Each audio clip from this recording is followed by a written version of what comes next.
Bienvenue à cette émission inaugurale Ma nourriture, ma santé. Voici deux mots-clés qui, mis ensemble, constituent tout un programme, un projet, une action, un pas vers le bien-être. L'alimentation et la santé sont intimement liés. Une bonne alimentation saine et équilibrée est synonyme de bonne santé, pendant qu'une mauvaise alimentation malsaine et déséquilibrée conduit en tout cas à des problèmes de santé tels que l'obésité, le diabète, certains cancers et autres maladies cardiaques.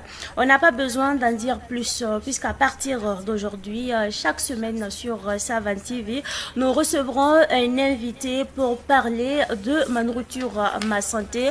Cette émission étant l'émission inaugurale, le premier numéro de ce rendez-vous reçoit notre partenaire, le président de la Fondation Revie, M. Salam Ouedraogo. Merci d'avoir répondu à notre invitation pour mieux faire connaître justement les tenants et les aboutissants de cette émission Ma nourriture, ma santé. Merci. Bien. Pour commencer, quels sont les objectifs de la Fondation Revie? Les objectifs, c'est simplement accompagner les jeunes et les femmes qui n'ont pas d'activité stable. Et nous les inspirons et nous les accompagnons, nous mobilisons les fonds pour les permettre de réussir leur ambition dans leur localité géographique. Donc c'est principalement les objectifs. Mais disons que, en un mot, ce que nous recherchons, nous travaillons quotidiennement au bien-être des populations.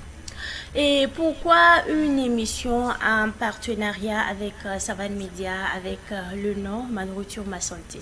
Déjà Savane Média, parce que nous avons vu que Savane Média s'est lancé dans la communication sociale et a la même cible que nous. Et français, c'est déjà pourquoi Savane. Maintenant, Ma nourriture, ma santé, comme je disais tout à l'heure que nous visons le bien-être des populations. Dans le cadre de l'exercice donc de notre mission, nous avons fait face à des préoccupations, à des problématiques liées à tout ce qui est alimentation, nourriture et tout. C'est pourquoi nous avons estimé utile dans le cadre toujours de notre vision, notre mission, d'organiser cette émission en partenariat avec Savane. Merci, Président Salam Ouedraogo. À présent, un micro-trottoir que nous avons réalisé dans les rues de la ville de Ouagadougou. Certains intervenants se sont exprimés à l'occasion des journées alimentaires du Grand Ouaga. Nous leur avons posé la question sur les liens entre notre alimentation et notre santé. Ces consommateurs s'expriment au micro de nos reporters Sidiki Kabré et Fatoumata Kompaoli. Il y a un lien intrinsèque entre ce que nous consommons et les maladies, en ce sens que vous savez que l'alimentation n'est pas seulement nutritionnelle, mais ça a aussi d'autres fonctions telles que culturelles, économiques et politiques. Par exemple, lorsqu'on utilise les pesticides pour produire, avec beaucoup d'herbicides que vous voyez dans l'environnement, il va de sorte que ça va impacter la production, et une fois que la production est impactée, ça va impacter sur la consommation alimentaire. Il y a par exemple de l'alimentation mal conservée, il y a des conservateurs chimiques qu'on utilise souvent dans l'alimentation, et tout ça, ça impacte à la fin la santé publique. Si je me réfère à Hippocrate qui dit que ta nourriture sera ton médicament, et vraiment il y a des composés qui ne sont pas pro-santé, vraiment que les acteurs utilisent, les acteurs de la maraîchiculture utilisent, et même de la production agricole. Voilà, donc alors que ces composés encore vont se transmettre en fait dans les aliments, dans les préparations que nous allons faire des aliments que nous achetons. Et quand on a des problèmes gastriques, on a dû manger quelque chose, dans certains cas on a dû manger quelque chose qui n'est pas sanitaire. Déjà ça. Voilà, donc il y a certaines maladies qui sont très silencieuses, et par exemple les maladies non transmissibles telles que le diabète, telles que l'hypertension artérielle, telles que l'obésité. Voilà, donc c'est lié à notre alimentation, à nos pratiques alimentaires. Dans l'état où nous sommes dans une saison pluvieuse. Vous remarquez que souvent il y a la poussière, les infections aussi qui est due à la saison des pluies comme celle-là. Donc c'est vraiment très compliqué pour tout ce que nous mangeons. Donc ce qu'on peut ajouter dans ça aussi, c'est quoi? C'est de faire très attention et contrôler nos aliments. C'est ce que nous ingérons dans notre organisme. C'est ça qui nous fournit l'énergie et la force nécessaire pour réaliser les différentes activités quotidiennes. Et nos organes ont besoin de cette énergie fournie par la nourriture. Et vous voyez, quand on parle de carburant pour l'homme, je vais assimiler ça avec un engin qu'on utilise pour se déplacer. Si vous mettez du faux carburant dans votre véhicule ou dans votre moto, c'est pas évident qu'au bout d'un certain temps, cette moto ou ce véhicule continue de rouler. Et même s'il arrivait à rouler, cette moto ou ce véhicule-là aura une durée de vie limitée par rapport à sa durée de vie normale. Donc aujourd'hui, nous avions au sein de la population des gens qui développent des maladies qu'on connaissait autrefois pour les vieux et qui aujourd'hui se retrouvent au niveau des jeunes. Cela est dû à la forte consommation de produits avariés et qui est nocif pour la santé. Bon, ce que nous mangeons peut être des maladies pour nous. Bon, le fait même que déjà il y a l'hygiène, comment la nourriture est préparée, comment la nourriture est conservée, comment c'est entretenu même, le transport. Président, quelle est votre réaction après avoir écouté ce micro-trottoir? C'est simplement que c'est une prise de conscience, en conscience vraiment de cette problématique qui nous interpelle par rapport à ce que nous mangeons. Donc je vois qu'à travers ce micro-territoire que vraiment la population plus ou moins est consciente de la situation et qu'il est urgent d'en parler et de trouver une solution. Quel constat vous faites par rapport à l'alimentation des Burkinabés, que ce soit au niveau des légumes, des céréales, des tubercules, de la viande, du poisson, les bouillons et autres? Il faut déjà, faisons attention déjà aux termes, parce que très souvent on parle d'alimentation. Il y a manger, il y a s'alimenter, il y a se nourrir, c'est totalement différent. Voilà. Alimenter, vous voyez partout on écrit alimentation, alimentation, alimentation. C'est vrai qu'à l'intérieur il y a tout ce qu'on mange, mais on ne mange pas tout. C'est ça en fait toute la question. S'alimenter, c'est consommer simplement quelque chose et se rassasier. Mais en fait on ne s'alimente pas, on se nourrit. On se nourrit parce qu'on donne à l'organisme ce dont l'organisme a besoin. Voilà, parce qu'à chaque instant, l'organisme a besoin de quelque chose. En fait, il faut se nourrir et non s'alimenter. Voilà, quand on parle purement d'alimenter, de s'alimenter, en fait, quand on verra en profondeur, c'est des gens qui n'ont pas le choix, qui mangent ce qu'ils gagnent. C'est quand on parle de la pauvreté et tout, ben, on distribue, voilà. Mais maintenant, je vais insister sur le fait qu'il faut se nourrir. Et par rapport à ça, pour venir maintenant à la question, il faut dire que la cuisine, il faut se dire la vérité, la cuisine du burkinabé est encore pauvre. Il y a peu de recherche, il y a peu d'évolution. Même quand on parle de plats traditionnels, c'est ce que nos grands-parents mangeaient. Mais en fait, c'est pas que c'est culturel ou traditionnel, mais c'est parce qu'ils n'avaient pas le choix. C'est ce qui était disponible. Voilà, quand on prend les amenets, quand on prend ceci, c'est ce qui est disponible actuellement. Ce qu'on peut trouver, voilà. Tout ce qu'ils font avec les céréales, les pâtes qu'ils mangent, c'est ce qu'ils avaient. Ils n'avaient pas la tomate, ils n'avaient pas les carottes, ils n'avaient pas, comme on l'a actuellement, des poulets, des pintades. Donc, il faut repenser, c'est comme ça, il faut repenser même la cuisine locale, à partir de l'offre nutritionnelle actuellement disponible. C'est déjà ça. Et puis, il faut dire que quand nous voulons manger équilibré, comme vous dites, on est obligé de manger importé. on est obligé de manger. Vous avez des restaurants sénégalais, des restaurants ivoiriens, vous avez des garbas, des attiékés un peu partout, dans tous les carrefours. Et on consomme importé surtout. Alors que nous avons une richesse culinaire qui peut se développer à partir de ce que nous produisons localement. Et c'est notre ambition en fait, de pouvoir... Il y a d'autres pays, je ne vais pas citer, qui sont premiers, troisièmes en cuisine aujourd'hui, mais ils ne mangent pas ce que leurs grands-parents mangent aujourd'hui parce qu'ils ont une offre qui les ont amenés à faire des formulations adaptées à cette offre et adaptées aussi aux besoins. Alors, chose qui n'est pas tellement travaillée au Burkina, alors que nous avons tout un potentiel pour y aller et ça sera une bonne chose pour les Burkinabés. D'accord.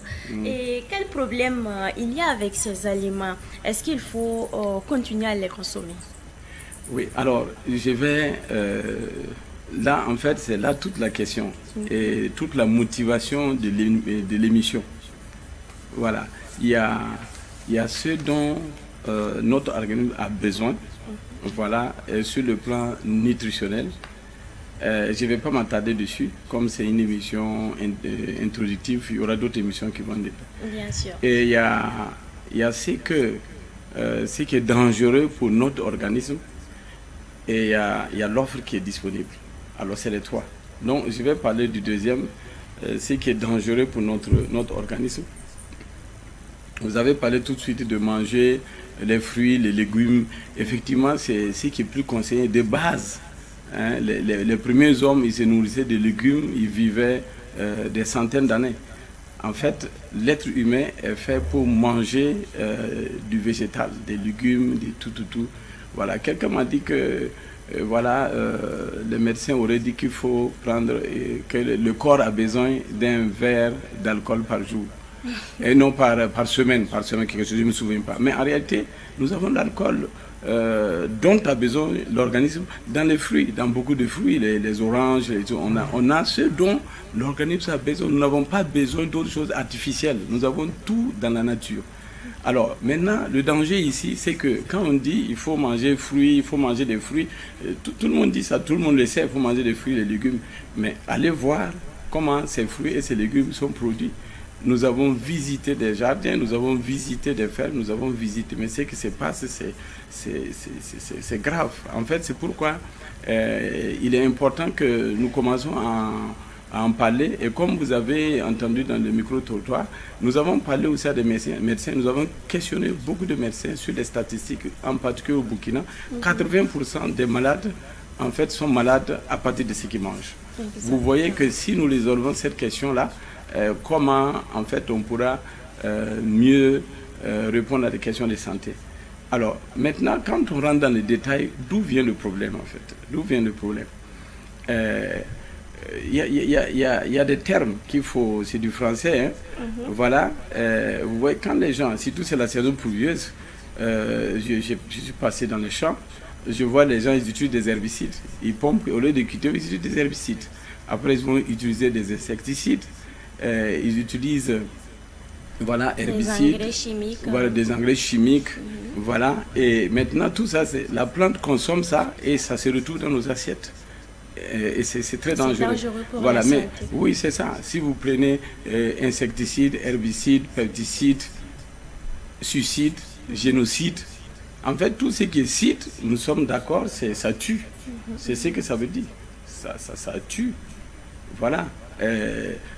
Peut-être pas subitement, mais avec le temps. C'est pourquoi ces statistiques sont là. Et prenez tout ce qui est tubercule, pommes de terre, manioc, patates douces. Alors, on met de l'engrais chimique, on met des produits, alors que la plante, en fait, s'alimente à partir des racines. Il prend des substances chimiques et tout ce qu'on y met, pas les racines. Et c'est la racine qu'on mange. Ça veut dire que finalement, on a tout. Prenez quelque chose comme les fraises, par exemple. Les fraises. Vous voyez, la fraise, la façon de la peau, c'est facilement attaqué. N'importe quel insecte qui se pose dessus peut se nourrir, peut pénétrer. Donc, ça fait que c'est un fruit qui est très attaqué. Ça fait que il est pompe. Voilà. Et maintenant, comment ça se passe? C'est que ça reste sur le fruit. Nous avons vu nous avons fait des enquêtes dessus. Et les résultats, c'est étonnant. En fait, c'est pourquoi, alors que la solution est là, il faut trouver une solution. En fait, c'est pourquoi nous en parlons. Il y a il était entre ses aubergines, il était en train de pulvériser. On lui dit, mais tes aubergines violettes, c'est déjà prêt à cueillir? Il dit, non, c'est pas aujourd'hui que je vais les compter, c'est demain. Alors demain, il va l'amener au marché. Donc, tout ce que nous avons... qu'est-ce que nous avons au marché? Qu'est-ce que nous avons dans les alimentations? Qu'est-ce que nous avons dans les restaurants? Qu'est-ce que nous avons même d'importer, même ce qui est importé? Voilà. Je pense que le moment est venu de porter beaucoup attention pour vraiment sauver les populations qui, dans l'innocence, dans l'inconscience, en fait, se rendent malades, dépensent beaucoup. Et si vous voyez l'espérance de vie au Burkina aujourd'hui, l'une des raisons, c'est ça. C'est pas la pauvreté. C'est qu'on mange simplement. Voilà, donc aujourd'hui, c'est qu'est-ce que nous avons dans notre assiette? Voilà, quand nous mangeons. Qu'est-ce que nous avons? C'est toute la question qui est là. Alors, même quand vous prenez les céréales, même le riz, c'est la même chose. Donc quand on utilise ces produits-là, on les retrouve dedans. Quand on prend le poisson, alors la majeure partie des retenues d'eau sont environ, je ne dis pas tous, la majeure partie, pas des grands champs de riz, mais si dans ces champs, c'est finalement qu'est-ce qu'il faut faire. Et c'est pourquoi l'émission est là en fait. Et c'est une prise en conscience. Et regardez par exemple, je ne vais pas citer, il y a des structures au Burkina qui font des produits à base d'arachide et qui n'utilisent pas l'arachide burkinabé. L'arachide est importé au Burkina pour que leurs produits soient conformes au label de santé. Et pourtant, nous avons des arachides au Burkina Faso. Exactement. Exactement. Et il y a des structures qui produisent des produits bien consommés sur la base de maïs, mais ils ne prennent pas le maïs au Burkina. Le maïs est importé pour les mêmes raisons. Parce que s'ils prennent le maïs cultivé là, il y a des données, comment dirais-je, il y a des normes qu'il faut respecter. En fait, tout ça c'est quoi? Si je prends, vous avez parlé de l'arachide par exemple, si vous prenez la salmonelle, quand on récolte l'arachide, c'est tout ça, nous voulons ça. En fait, c'est une question de sensibilisation, de formation. Tout n'est pas les produits qu'on utilise. Il y a la manière de récolter, il y a la manière de transformer et transporter, il y a la manière de conserver. Bon, quelqu'un qui arrache ses arachides, souvent ils disent, bon, ils vont attendre qu'il y ait la dernière pluie, une pluie pour pouvoir arracher facilement. Alors, quand la pluie vient, le sol est déjà sec, l'arachide est déjà dissocié de la plante, donc on n'est plus alimenté. Alors, dès qu'il pleut, alors on arrache et souvent on pose à terre. Et ça fait de la moisissure et ça se transforme en salmonelle et tout. Et pour le maïs, l'aflatoxine, c'est la même chose. Tout le monde connaît comment ça produit après du cancer. Sur la façon, il a récolté tout son maïs, alors il a déposé et les pluies tombent dessus. Alors, simplement, c'est par conscience, il y a tout un programme de sensibilisation qui est nécessaire là. Si vous prenez, par exemple, la dysenterie, la fièvre typhoïde, la fièvre typhoïde. Voilà, très souvent on dit qu'il soit laver les mains et tout. Non, les légumes. Un peu dû à l'hygiène. Oui, à l'hygiène, mais non, en réalité, c'est même ces produits-là. La salmonelle, c'est un peu la base. Et très souvent, quand les récoltes, les conservations et les transformations ne sont pas faites dans les règles de l'art, alors c'est ce qui finalement se transforme en maladie, en situation dans les assiettes. Président, voilà, nous aurons le temps de développer pour la prochaine fois. Alors, vous l'avez dit tantôt, nous mangeons ces aliments à problème depuis longtemps, mais comment se désintoxiquer? C'est plutôt cette question-là qui a besoin d'émissions spécialement pour ça. Mais c'est une question, par exemple, vous voyez simplement le charbon, je vous dis quelques éléments. Le charbon, par exemple, quand vous prenez vos légumes, la salade ou autre chose, vous ne savez pas comment c'est venu. Alors, vous trempez tout dans le charbon durant un certain temps avant de le retirer. Le charbon a la capacité d'absorber les toxines et réduire justement tout ça. Il y a plusieurs idées par rapport à ça. Et maintenant, par rapport au corps même, au corps, c'est comme quelqu'un qui a beaucoup fumé ou il a beaucoup pris la drogue. À l'intérieur, ses cellules, ses globules, il y a des choses qui sont fixées. Ça, c'est vrai que c'est des questions de santé, mais plutôt médicales. Mais nous savons qu'il y a aussi des produits, des éléments naturels qui aident, qui renforcent la résilience, qui renforcent l'immunité du corps, la résistance du corps. Comme par exemple le moringa. Le moringa produit dans des conditions, par exemple des feuilles de moringa produit dans des conditions particulières, hein, et il y a tout un processus pour sortir ça. C'est une plante miraculeuse, hein, voilà, qui déjà en dehors de la vitamine D et K, vous avez pratiquement toutes les vitamines avec les taux de protéines élevés et tout. Donc ça permet en fait, l'organisme a la capacité de se désintoxiquer si vraiment on lui en donne les moyens. Et pour ça, il y a aussi un processus nutritionnel pour ça, pour arriver là, voilà. D'accord. Président, vous avez tantôt parlé du charbon. Est-ce qu'il s'agit là du charbon végétal? Le biochar, le charbon naturel, hein, c'est-à-dire soit des herbes qu'on a brûlées, voilà, ou bien du bois qu'on a brûlé mais pas au bout et éteint à un certain moment pour avoir juste la partie, voilà, carbone et tout qui est là. C'est simplement naturel, tout le monde peut faire ça, c'est pas du charbon qu'il faut acheter. D'accord. Voilà. Pour les conseils, comment trouver de nouvelles formules pour justement manger sans? Alors, les nouvelles formules, nous allons voir aux étapes de la formation. C'est déjà former les producteurs. Ça commence par là, former les producteurs. La majeure partie des cas, c'est simplement une question de ne pas être conscient de la chose.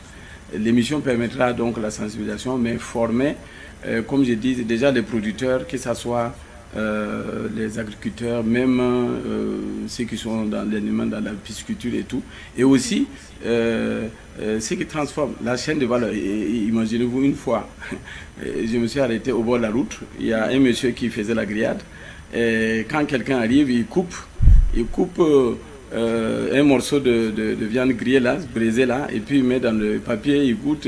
Maintenant, c'est comme ça que ça fait. Tout le monde vient, il goûte, et puis voilà, ça salit. Mais en temps, je vois le monsieur, il va au bord du mur, il pisse, il se mouche, et il vient, il prend encore un morceau, il coupe, il met dans le papier de ciment. Le papier de ciment, il secoue ça, on voit le ciment, la poussière de ciment, il met la viande grillée, les gens mangent. Vous voyez, bon. Ces petits détails-là, simplement qu'il faut, c'est pas une question de contrôle, de représailles, mais c'est d'abord commencer à sensibiliser, commencer à former, jusqu'à ce que tout le monde puisse rentrer dans les règles d'une alimentation saine. Maintenant, l'aspect équilibré dépendra aussi de chacun. Président, nous sommes à la fin de cette émission inaugurale et votre mot de fin à l'endroit donc des téléspectateurs et téléspectatrices qui nous suivent. Voilà, mon mot de fin, c'est simplement lancer un appel à tous, parce que la santé, c'est une question de tous. Quand on nous a déjà écoutés, voilà, tout le monde y participe, tout le monde a sa part de responsabilité, sa contribution, de vraiment se mobiliser avec nous autour de cette émission afin que nous trouvons une solution. Ce n'est pas une question de financement, d'argent, mais c'est simplement une question de prise de conscience et de décision de changer tous ces processus-là. Et nous avons besoin de tout le monde. Et nous sommes venus parce que nous avons déjà une solution sur comment se nourrir bien et vivre longtemps et bien portant. Parce que plusieurs, à un moment donné, c'est pas seulement leur la nourriture, comme je disais tout à l'heure, mais selon l'âge, il y a des plats qu'il faut pour ça. Et la majeure partie des personnes, vous voyez, après 50 ans, commencent à avoir des problèmes de reins, des problèmes de foie, des problèmes de cœur, des problèmes de bile, des problèmes liés à certains organes. Mais quand on regarde attentivement, dans le passé, c'est lié à la manière dont, en fait, ces personnes, à l'hygiène qu'ils ont eue dans l'alimentation, dans beaucoup de choses. Et beaucoup de gens meurent, pas parce qu'ils sont arrivés au jour de leur mort, selon le Créateur, selon Dieu, mais à un moment donné, il y a un organe qui lâche, qui ne fonctionne pas, et ça pose problème. Donc, c'est dire que nous pouvons résoudre tout ça et vivre longtemps, bien portant. Voilà. D'accord. Merci bien pour ce message à Président. Après avoir fait le tour des questions et des réponses qui situent les téléspectateurs sur les liens entre la nourriture et la santé, le moment est venu pour nous de dire au revoir. On aura retenu que cette émission est le fruit d'un partenariat entre la Fondation Revie et Savane Média. On aura aussi compris que bien manger et manger bien ouvre justement la voie à une santé physique et mentale de fer. Avec cette nouvelle émission, c'est parti pour ce programme hebdomadaire sur Savane TV. Une fois par mois, les téléspectateurs auront donc la possibilité d'appeler pour poser des questions aux experts. C'est avec un grand plaisir que nous avons reçu le président de la Fondation Revie pour cette première émission. Merci à vous, Monsieur Salam Ouedraogo, à toute l'équipe de production et de réalisation. Merci aux téléspectateurs. Soignons ensemble notre alimentation. À bientôt pour un autre numéro de Ma Nourriture, Ma Santé.